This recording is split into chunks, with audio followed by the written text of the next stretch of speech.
Hello, and welcome to the What is a Literature Review? Practical Steps for Understanding the Process Skill Builder session. This session will help you to understand what constitutes a literature review and how to conceptualize the process. A future installment will review how to write a literature review. Okay, so definition. I'm going to read this and then I'm going to break it down.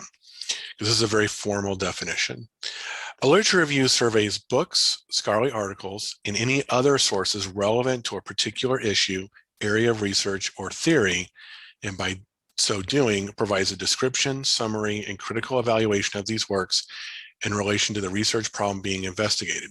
Literature reviews are designed to provide an overview of sources you have explored while researching a particular topic and to demonstrate to your readers how your research fits within a larger field of study. Some important things here when it talks about surveys, books, scholarly articles, and other sources. Usually a literature review is not going to include opinion pieces. It's not going to include magazine or newspaper articles, though those may be reputable. They're not academic. They're not scholarly. Other sources may include gray or white papers, which are written by NGOs or think tanks and have some degree of credibility. And then where it talks about and then it has to be relevant, right? It has to have something to do with the topic that you're researching, although it may be contextual in some way. It may be specific. It may be more, oh, well, I think this has something to do with the topic under review, but it may not seem as obvious to others as it does to you. And we're going to talk about this more, but it says they're designed to provide an overview of sources you have explored while researching a particular topic. When it says overview, and we're going to clarify this, we have to make sure that we understand the difference between summarizing and synthesizing. So it's not just a summary of the source, it's more about synthesis. But again, we'll talk more about that. And ultimately, you're looking for how the literature that does exist, how you can expand on that or how you can make that fit into this wider research that's being done in this field.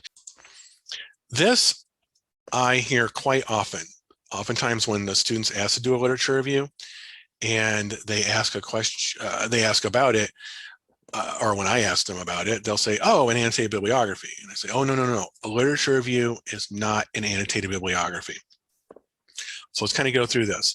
A bibliography, which I'm sure everyone's written a bibliography, is a list of works, usually it's books, articles, films, could be from a website or something like that. It's a list of works on a particular topic. But as you know, a bibliography or a works cited or a reference page, it just lists everything that you use within the paper. It doesn't add any kind of text. There's no clarification. There's no summary. There's no analysis. You're just listing the sources. So that's the most basic. Next is annotated bibliography, which most students have been asked to do before. And that usually includes about a paragraph for each citation. And it's basically to help the reader understand why you're going to use the source, how it contributes to the overall research that you're doing. It may also have some point of analysis. You may engage with the resource as to whether it is useful or not, or how it's useful, or even if you think there's some shortcomings with the resource. But in an annotated bibliography, you treat each source separately. So there really is no synthesis. It's just a summary of each. And again, some involve more depth, some involve more analysis or scrutiny, but usually it's just going to be, here's the source, here's what it's about, here's how I'm going to use it.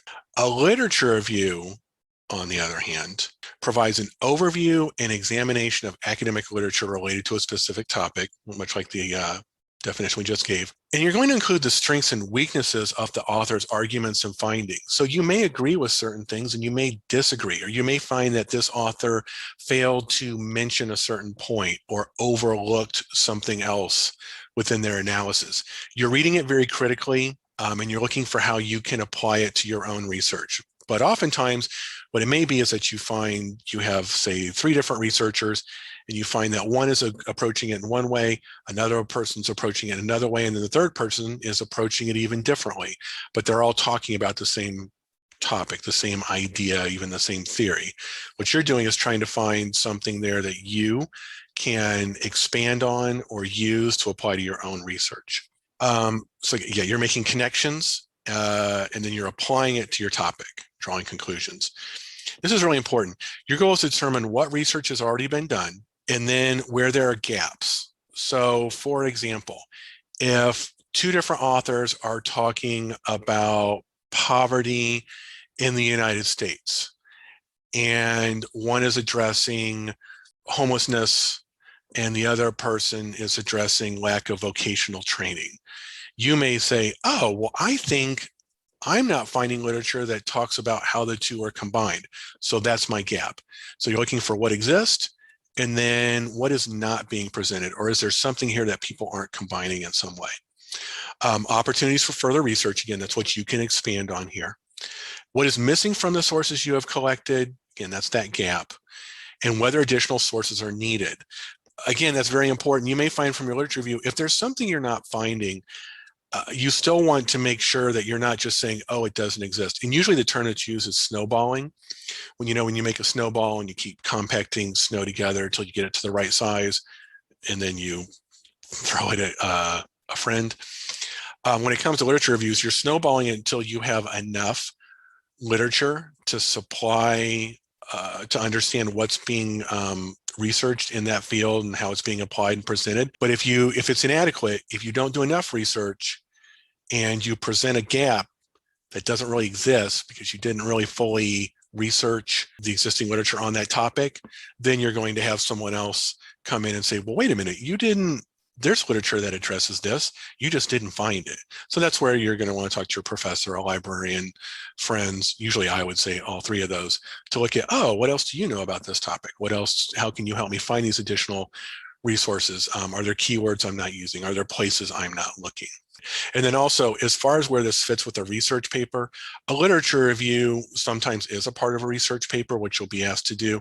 But oftentimes when you're writing a research paper, you're using the sources as a foundation to write about, but you're not treating the sources separately like you would in a literature review.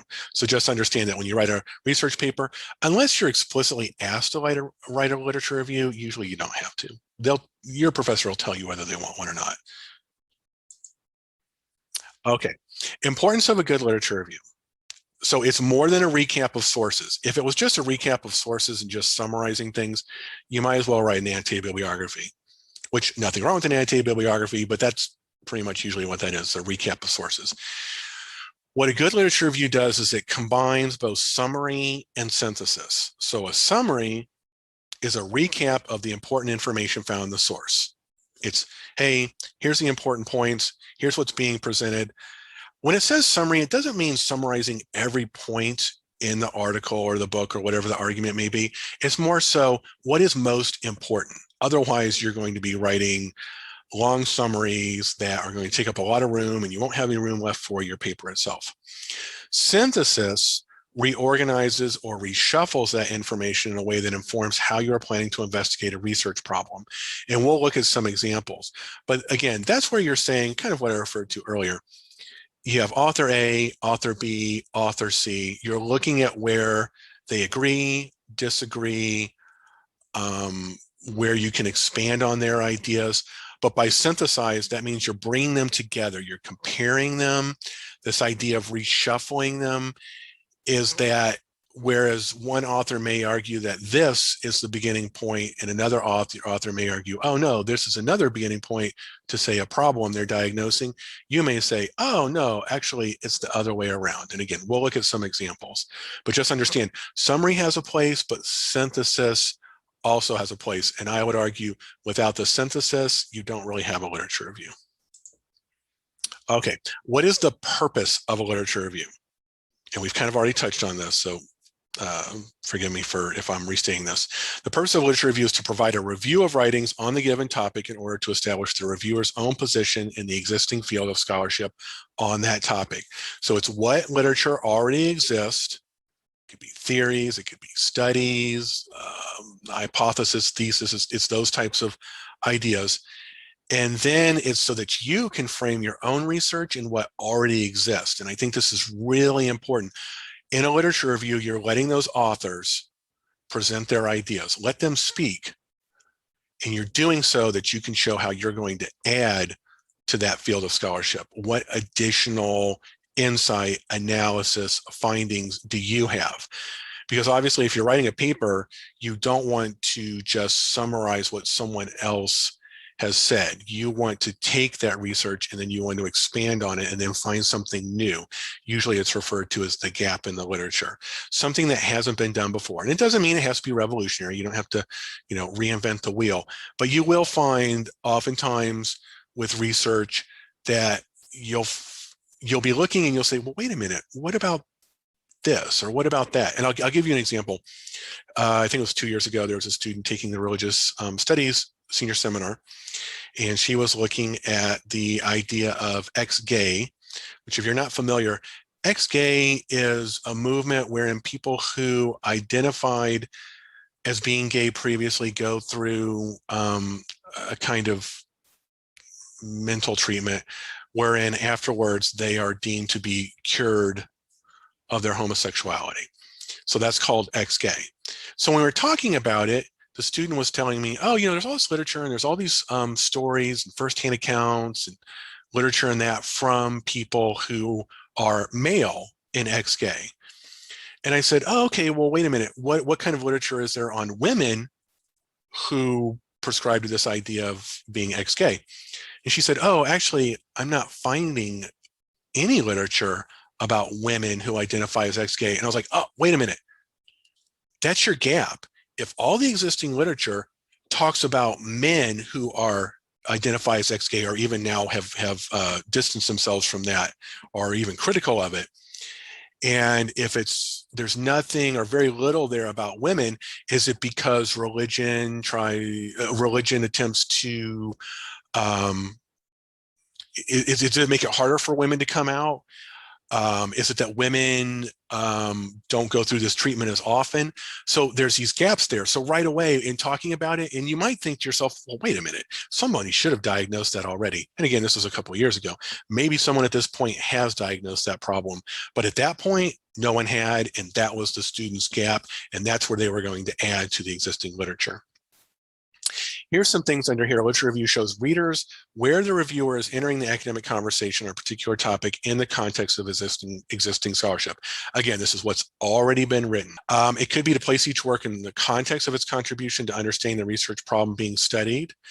Now there again, it's each work is, and that's where the synthesis comes into play, is saying, oh, okay, well, this work contributes to this idea. This other work also feeds into this idea. And then it may be that there's other ideas that are separate that still in some way contribute to this idea. But you're definitely treating each work in how it contributes. You're treating them separately. And then describe the relationship of each work to the others under consideration. I think of this as a conversation. How are the different sources agreeing, disagreeing, not discussing something, discussing something? I almost think of this as, it's like when you're talking to someone and they're leaving pieces of information out, and then you talk to someone else and they add to the conversation, but maybe they leave something out. You put all these things together and then you have the whole story. That's kind of how I think of it. Identify new ways to interpret prior research. Again, this could be, if you are someone, you're reading this and you have an identity that's separate from these authors, or you've lived experiences that they haven't, that may be a way of identifying new ways to interpret the prior research. There's always something new you can do with it. We've talked about gaps. Resolving conflicts among seemingly contradictory previous studies. You may find that, oh, well, on the surface, these studies disagree. However, I actually think that there's some degree of agreement. It's just they weren't looking at it in the same way I'm going to look at it. So even though there can be conflicts and disagreements, sometimes you may actually find that what seemingly disagrees actually complements one another. So if you have two authors and they argue exactly the same thing, it's perfectly fine to say, author A and author B argue this and basically say it's the same thing. You want to be careful, though, of duplication. You don't need 10 sources that tell you exactly the same thing, although it's probably unlikely that you would find that being an undergraduate, but it's possible. Again, we talked about additional research. And again, as it says, very important there, locate your own research within the context of existing research.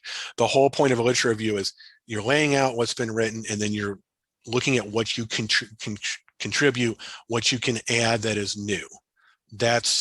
You want them to lay that foundation, and then you want to add to that foundation. But if your literature review is essentially a summary of everything that's been written and you really have nothing new to add, I would refocus my research question and I would ask, if I can't really contribute something here after doing this literature review, then is this really what I should be doing? But that also could be conversations with others where you may think that something's obvious or something's been spoken about or studied and you actually find that, oh, no, it hasn't. Okay, not in this way. Types examples of literature reviews, I won't go through all of these, but for undergraduates, I think it's super important to understand you are often going to see literature reviews that are aimed at PhD dissertations, sometimes at a master's degree. It is understood that as an undergraduate, you are not writing a 250-page PhD dissertation. So when you're looking at those examples, they're great for helping you with structure and ideas, but do not get overwhelmed or unduly stressed by them because that is not what you're writing. Also, you want to check with your professor to see what type of literature review that they want you to complete. There's different types. The one that we're going to talk about is the one that's usually done by undergraduates, whether it's in the sciences, social sciences, or humanities, but always check with them. I have also found sometimes the term literature review is used when actually an annotated bibliography is being requested. So I would ask about the format there, but I wouldn't get too worried because the chances of you as an undergraduate being asked to write a literature review that's beyond some of the basic models is highly unlikely. And this is from Williams College. It's Literature Review, a self-guided tutorial, which is a really good resource. But basically, they list some of these, and I will share this with everybody, so you'll have these this slideshow. But basically, a really good thing to do is to look at publications in your field. Now, again, these are going to be written by people with a PhD, so understand that that is not exactly what you're being asked to do as an undergraduate. However, when you look at these, it will give you an idea of how it's written in that discipline and what you should look for. Because honestly, there is no template. Like if you were asking about how to write an annotated bibliography, I could give you effectively a template and say, this is exactly how you write one. With the literature review, there's different kinds, there's different ways of approaching it. There is no template. There is no, do it exactly this way in this order. There's suggestions, there's ideas, there's lots of examples. The examples are the best way to go about it, but there is not an exact template. But these just give you a different idea. Like this is a protracted war for order, police violence in the 20th century United States. This is a historiography. So it's similar to literature review, but it's not exactly literature review. But basically, you're going through how the topic has been covered through time. So basically, you would be going chronologically from earlier sources to newer sources. You're not going to find that as often. And then the rest of these are more traditional literature reviews. You'll also find that in journals, oftentimes the literature review, they may title it a review of the literature or something like that, but oftentimes it's just going to come towards the beginning, usually after the introduction, and you're going to see the author running through literature, talking about what's been written that's applicable to what they're writing about. But again, sometimes it says literature review, sometimes it doesn't, but you'll always see that section after the introduction. Nobody would put a literature review anywhere else. So the kind that normally you're going to be writing, it would be a traditional or a narrative literature review. And that's a comprehensive, critical, and objective analysis of the current knowledge on a topic. So comprehensive is, as I said, as an undergraduate, you're probably not going to collect everything that's ever been written on that topic, but it should be comprehensive, especially if there are leading authors in your field and you fail to mention them. That is going to be a huge stop sign, a huge glaring omission that you want to watch for, because there are going to be people who are preeminent in that area that you have to mention. Critical, again, that's where you get into not summarizing, but synthesizing. Are you really engaging with that literature? Are you looking at maybe where you disagree, where you agree, where this author is in agreement or disagreement or adds to or detracts from someone else's argument? And then objective is, It's fine for you in your literature review, especially as you're transitioning to the rest of your paper, to talk about where this literature may fall short or where you're going to fill in these gaps. However, if you basically make judgments like, oh, this author doesn't know what they're talking about, or this article is stupid, and I know you wouldn't do that, but that is not going to do any good. So if you're writing about something and an author is presenting an idea and you want to incorporate it, but you don't agree with the idea fundamentally because of your own belief system, but you still know that it's an important point to make, you can't just say, I'm going to dismiss this because I don't agree with the person. Rather, you have to acknowledge that person's point, and then you can point to problems with it. Perhaps they are not including all demographics that are affected by whatever it is they're writing about. Like, you can do that, but you can't just say, this sucks. That's subjective, and it's going to tell the reader that you're not really incorporating all sides. And then you're looking for patterns and trends in the literature. So if you read 10 articles about the same topic and you find that 7 of them agree that this is the problem, that's a pattern. Or if the trend is finding that, oh, well, increasingly this is happening, A is affecting B, and you're finding that in the literature, then that's a trend. You want patterns and trends. That's what you're really looking for so that you can group these things. So again, you can identify the gaps or inconsistencies in a body of knowledge. And then from that, you should be able to have a focused research question. It's not a problem to have a research question before you begin your literature review, but your research question, just like your thesis or hypothesis, probably is going to change some according to what you're finding, because you may find that what you thought was the result or the cause is incorrect. So just, again, make sure there that you let the literature tell you what's going on, and then again, look for gaps. If you come up with your research question and then you stick to that research question and you don't let the literature inform what you're writing about, that is a huge problem. Also, it can lead students to just negate or eliminate literature that they just don't like. And it's like, oh, don't do that. I can drive a truck through that and I'll be able to, as a reader, say, well, wait a minute, what about this, this, and this? You can't just negate it because you don't agree with it. You can find other ways to deal with it, but you can't just eliminate it. A general literature review, so that provides a review of the most important and critical aspects of the current knowledge of the topic. Again, this is going to be the one that you will probably end up doing. And as I say, when it's saying thesis or dissertation, just think of yours is probably going to be an extended research paper. The theoretical literature review, that examines how theory shapes or frames research. So basically, you would be looking at these theoretical constructs in the literature and then how they're presented. You probably wouldn't do one that's just a theoretical literature review, but there may be theory that you include in your literature review. And then a methodological literature review, that's where you're looking at how the person conducted the study and then what the strengths and weaknesses are. That would probably be more something like in the sciences, where you may say, oh, well, people were trying to diagnose this problem, and so they had this methodology. So this number of study participants underwent these kinds of tests.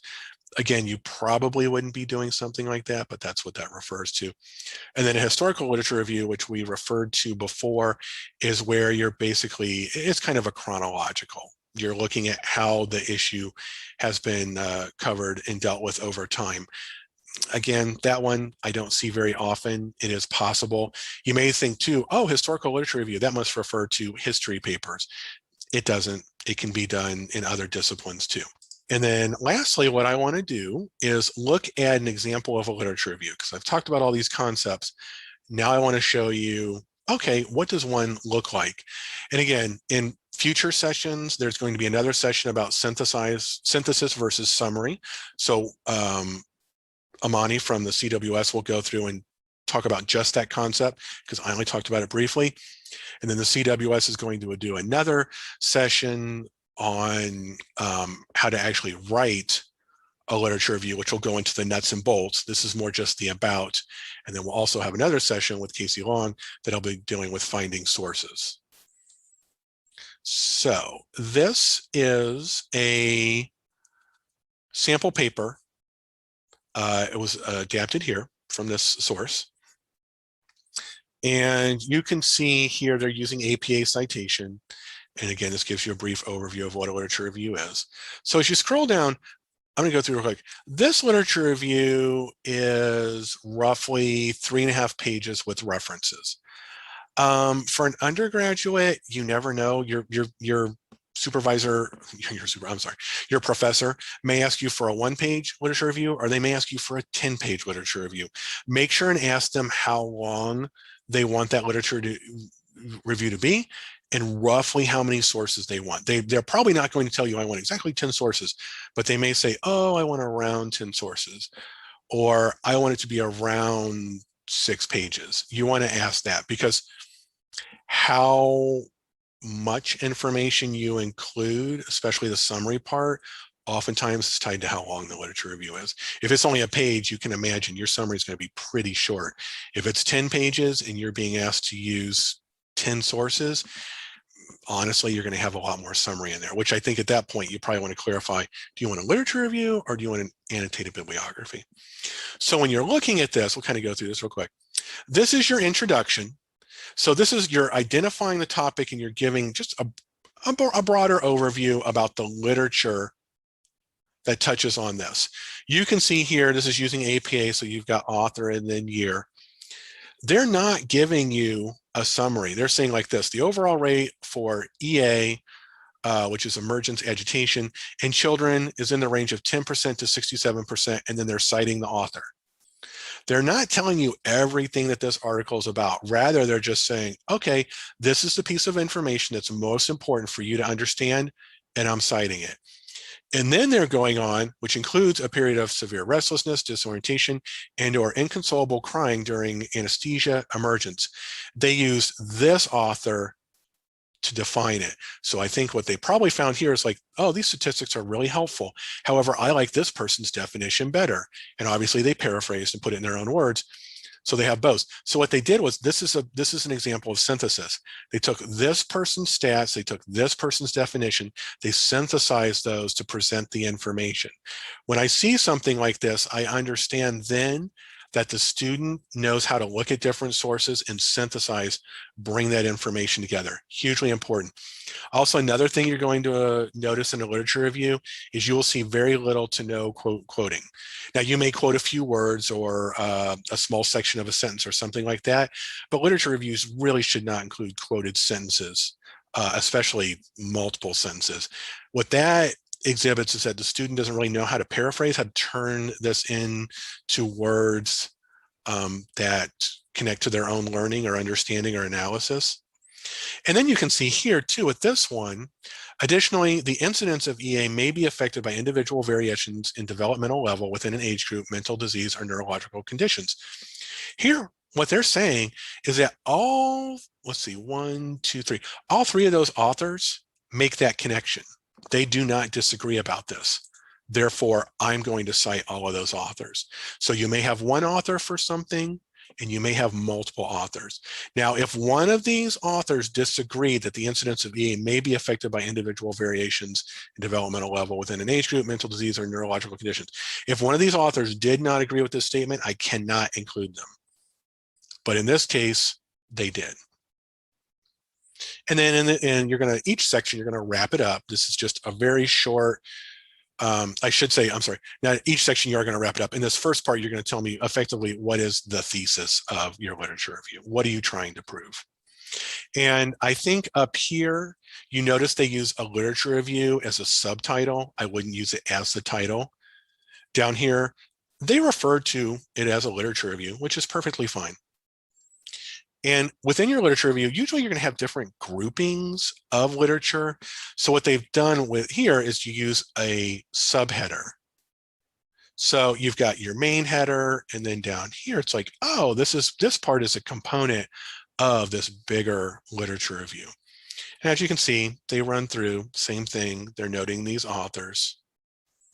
And you notice here, everything is from that author. These are all the author's ideas, what they're presenting, and what they understand.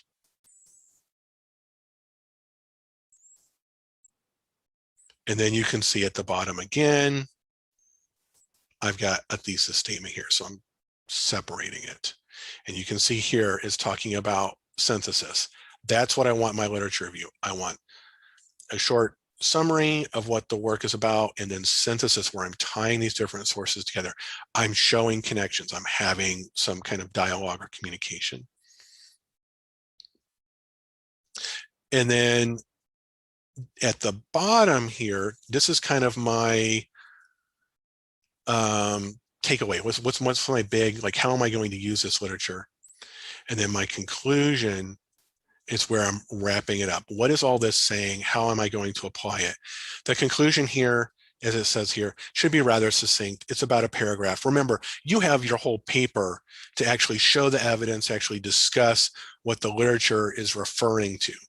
This is more of an overview, and this is, think of this, the conclusion, almost as a transition into what you're going to write about. And then from there, you'll get into the body of your paper, and you'll start to show how this literature applies to your evidence about what you're going to try to prove. Go back here. And then the last thing I wanted to show you, this is from Williams College, and it's a literature review, a self-guided tour. Obviously, we're going to have these workshops and work through these things. This is also really helpful. There's videos and things like that too, for if you just want to do something that's self-paced or to reinforce some of what I've talked about or what others will talk about in the future. Because I would argue, unfortunately, with a literature review, as I said, there isn't really a template. So I can show you examples and I can talk about what it is, but ultimately it's doing that will be most helpful. So thank you so much for joining, and have a wonderful day.